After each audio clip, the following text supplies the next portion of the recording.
નમસ્કાર વિદ્યાર્થી મિત્રો, 12મા ધોરણના આંકડાશાસ્ત્રમાં સેક્શન ઈ માટેના મહત્વના પ્રશ્ન ફરીથી આપણે પ્રામાણ્ય વિતરણનો લઈને આવ્યા છીએ.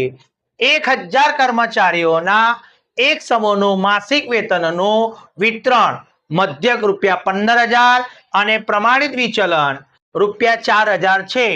આ માહિતી પરથી મધ્યના 60% કર્મચારીઓના માસિક વેતનનો ગાળો મેળવો અને સેકન્ડ, જો 250 કર્મચારીઓનું માસિક વેતન ₹15,000 થી કોઈ નિશ્ચિત વેતન ₹X1 ની વચ્ચે હોય તો X1 ની કિંમત પણ શોધો.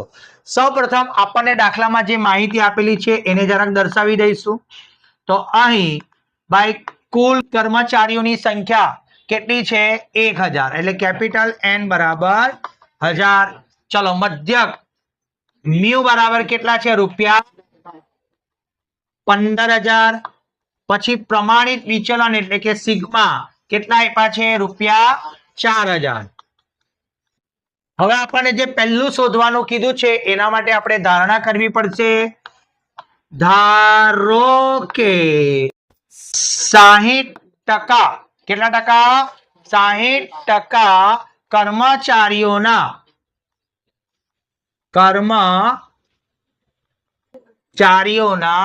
માસિક વેતનનો ગાળો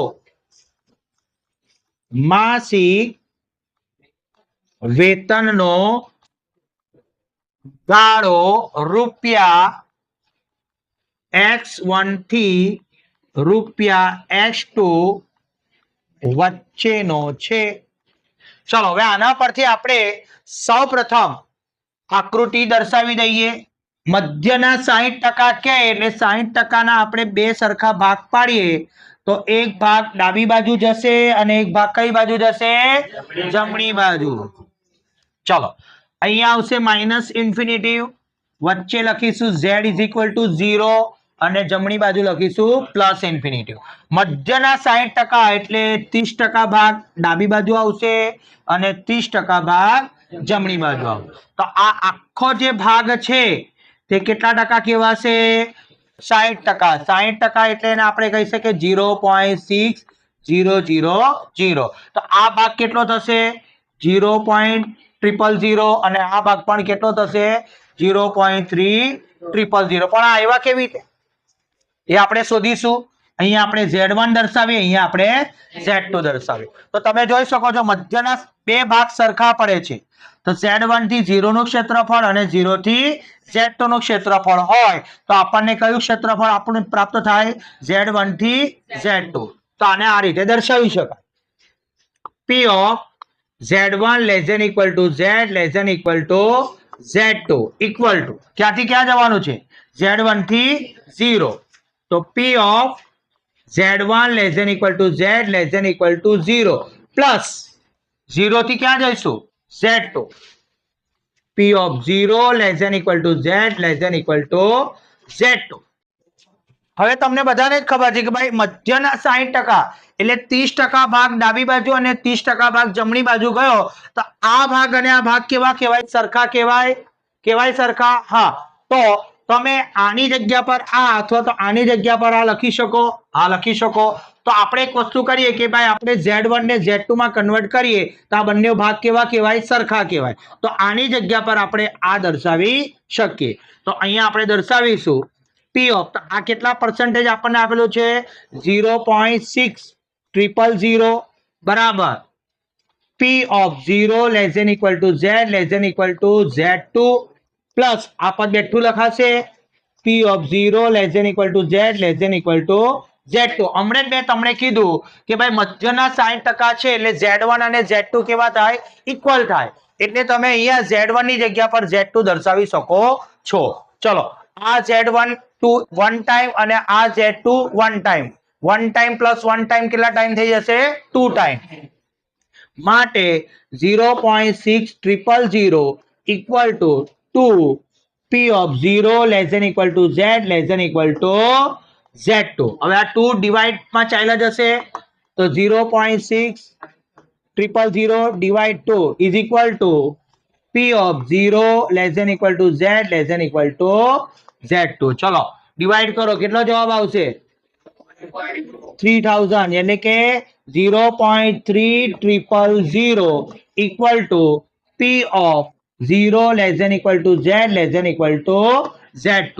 ચલો ત્યારે હવે આ 0.3000 એટલે કે 3000 ને કોષ્ટકમાં કઈ રીતે જોશો ઉલટી રીતે જુઓ ત્યારે કેટલો આન્સર આવે છે 0.845 0.845 હવે Z2 ની વેલ્યુ રાઈટ સાઈડ છે એટલે પ્લસમાં અને Z1 બરાબર શું છે Z2 તો Z1 બરાબર પણ કેટલા થશે 0.845 પણ આ Z1 ડાબી બાજુ છે એટલે આની વેલ્યુ કેવી કહેવાશે માઈનસ ચલો હવે આપણે ફોર્મ્યુલા દર્શાવીશું Z1 અને Z2 નું હવે Z1 બરાબર x1 minus mu upon sigma ચલો Z1 ની જગ્યા પર કેટલા દર્શાવશે માઇનસ 0.845 ઇક્વલ ટુ x1 ની વેલ્યુ x1 ની જગ્યા પર x1 જ આવશે ચલો મ્યુ બરાબર આપણી પાસે કેટલા છે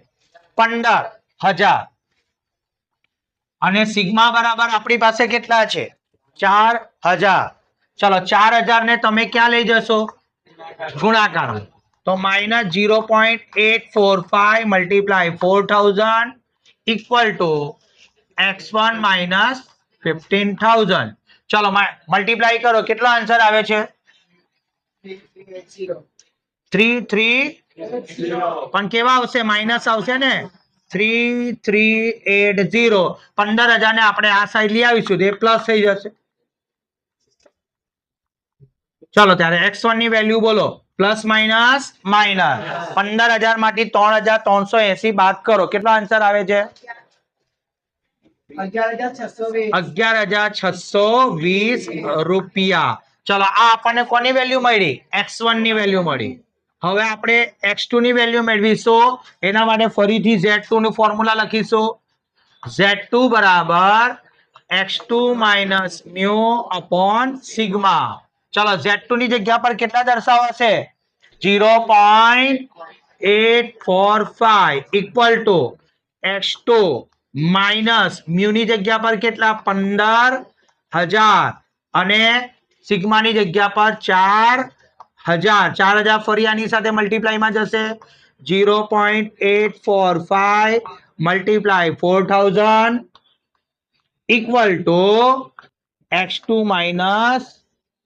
15000 ચલો મલ્ટીપ્લાય તો ઉપર જેટલો થશે પણ એ પ્લસ માં લખાશે 3380 અને અહીંયા લાવો તો પ્લસ થઈ જશે પ્લસ 15000 ઇક્વલ ટુ x2 માટે x2 ની વેલ્યુ બોલો કેટલી આવશે 18380 રૂપિયા તો આ પરથી આપણે એમ કહી શકાય કે 60% કર્મચારીઓના માસિક વેતનનો ગાળો x1 એટલે કેટલા આવ્યા હતા આપણા 11620 અને 18380 ની વચ્ચે મળે તો આ આપણને જે પહેલું શોધવાનું કીધું તેને આપણે દર્શાવી દીધું હવે આપણે સેકન્ડ તરફ જઈએ તો સેકન્ડમાં આપણને કીધું છે કે 250 કર્મચારીઓના માસિક વેતન રૂપિયા 15000 થી કોઈ નિશ્ચિત વેતન રૂપિયા x1 ની વચ્ચે હોય તો x1 ની કિંમત શોધો તો ભાઈ 250 કર્મચારીઓ છે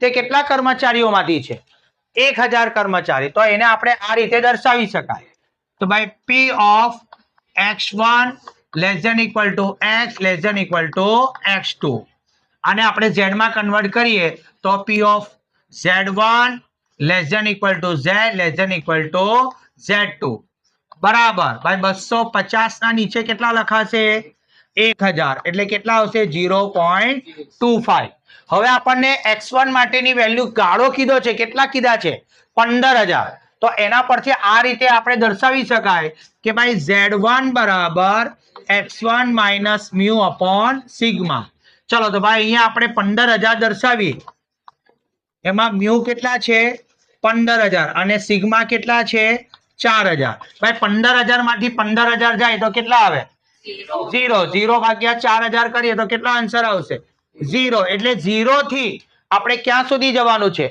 x1 સુધી જવાનું છે તો આપણો ઘંટાકાર આ પ્રકારનો બનશે અહીંયા આપણે દર્શાવીશું માઇનસ ઇન્ફિનિટિવ, અહીંયા z બરાબર 0 અને પ્લસ ઇન્ફિનિટિવ. આપણી જે અહીંયા z1 ની કિંમત આપી છે તે z0 બરાબર જ કહેવાય. તો હવે આપણે અહીંયા x1 ની વેલ્યુ આપણે શોધવાની છે, તો અહીંયા આપણે z1 દર્શાવી શકીએ. z1 બરાબર, હવે આ જે કિંમત આપેલી છે 0.25, એને આપણે કોષ્ટકમાં કઈ રીતે જોવી પડશે? ઉલટી રીતે. ચલો તો 0.25 ને કોષ્ટકમાં ઉલટી રીતે જોતા, z1 બરાબર 0.25 ને કોષ્ટકમાં કઈ રીતે જોતા? ઉલટી રીતે જોતા. ચલો ત્યારે જોઈને બતાવો કેટલો જવાબ આવે છે. 0.675. હવે આ જે વેલ્યુ છે તો આપણે કઈ બાજુ દર્શાવવાની રહેશે? જમણી બાજુ, એટલે તે પ્લસમાં લખાશે 0.675. ચલો તો આના પરથી મારે મેળવવાનું છે x1 ની વેલ્યુ. ચલો z1 નું ફોર્મ્યુલા શું આવશે? z1 બરાબર x1 minus mu upon sigma. ચલો z1 ની વેલ્યુ છે 0.675, x1 શોધવાના છે, માઇનસ મ્યુ કેટલા આપેલા છે? 15,000, છેદમાં સિગ્મા કેટલા છે? 4,000. ચલો ત્યારે આ 4,000 આની સાથે ગુણાકારમાં લઈ જવા પડશે, બરાબર x1 માઇનસ 15,000. ચલો ગુણાકાર કરો, 0.675 ગુણાકાર ગુણ્યા 4,000 કરો, કેટલો જવાબ આવે છે? 2,400, 700 એટલે 2700 આવશે. 2700 અને 15,000 ને આપણે અહીંયા લઈ આવીએ તો પ્લસ 15,000 થઈ જશે, બરાબર x1. ચલો તો x1 બરાબર કેટલા આવશે? 17,700 રૂપિયા. તો આમ આપણે કહી શકાય કે 250 કર્મચારીઓના માસિક વેતન ₹15,000 થી ₹17,700 ની વચ્ચે મળે. Okay, thank you.